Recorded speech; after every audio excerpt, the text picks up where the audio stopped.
So what is sannyas and what is a Swami? That's a question that I just keep always asking. And I went back to my notes when that idea of taking sannyas came, and I'd written that the sannyas commitment, a life, thirsting for the light, for peace, for truth, wanting to know what she knows, light plugged into my life,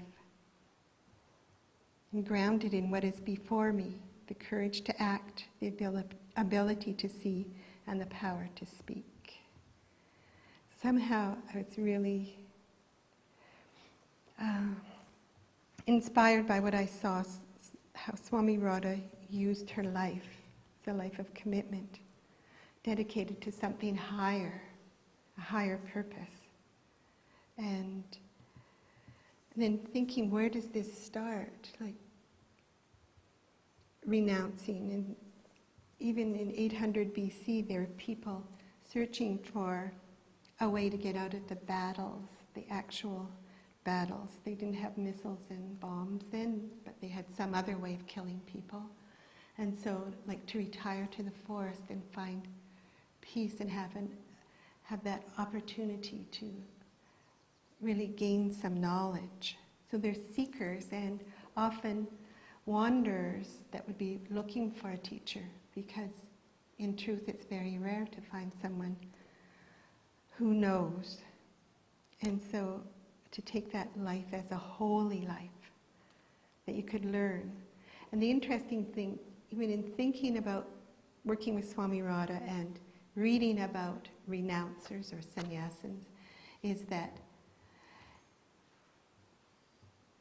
it was in the daily actions. It was in learning to do with a teacher, with a person, in some way. And to the smallest details. And when they brought out books, then people, when they wrote the things down, the teachings down, then people thought by reading the teachings that they would understand it.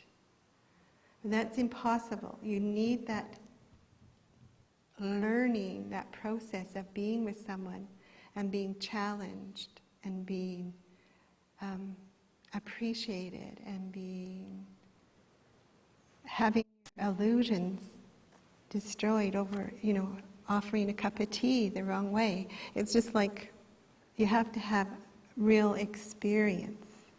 Just like you do here when you're working here, we're all working together. And you may not think that it's spiritual life, but it is. That's very, very clear. And so when Swami Radha was with Shivananda, she'd sit outside waiting for him so that she could see what he was doing, what he was saying to people, what the daily life of the ashram was like. And so the power of Sanyas mantra is great. The vibration of this mantra carries 21 generations before you and after you.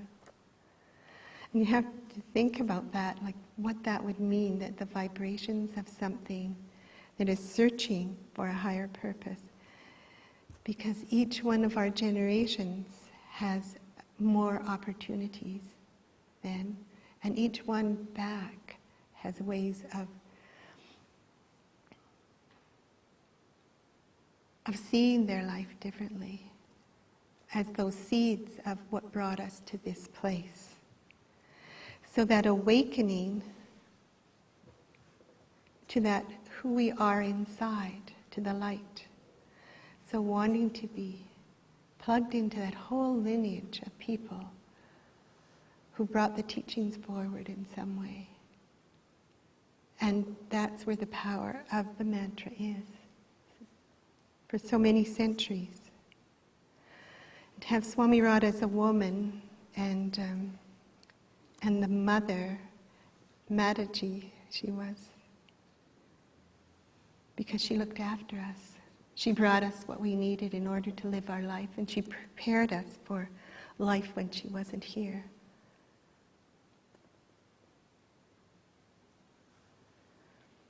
And of course, just when we thought things would be going well, there would be the tests or the illusions being broken.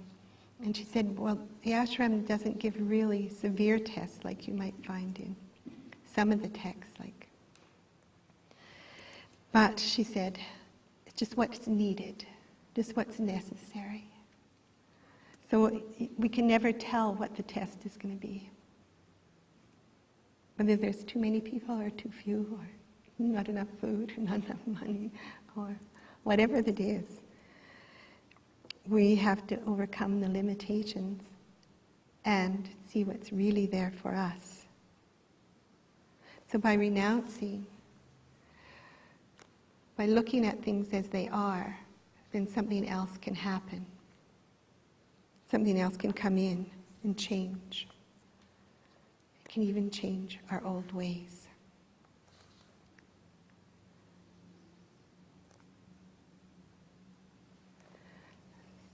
So developing compassion in a time when terrible things are happening in the world. Looking to each other and living a life that can overcome the emotional turmoils and the fears of imaginings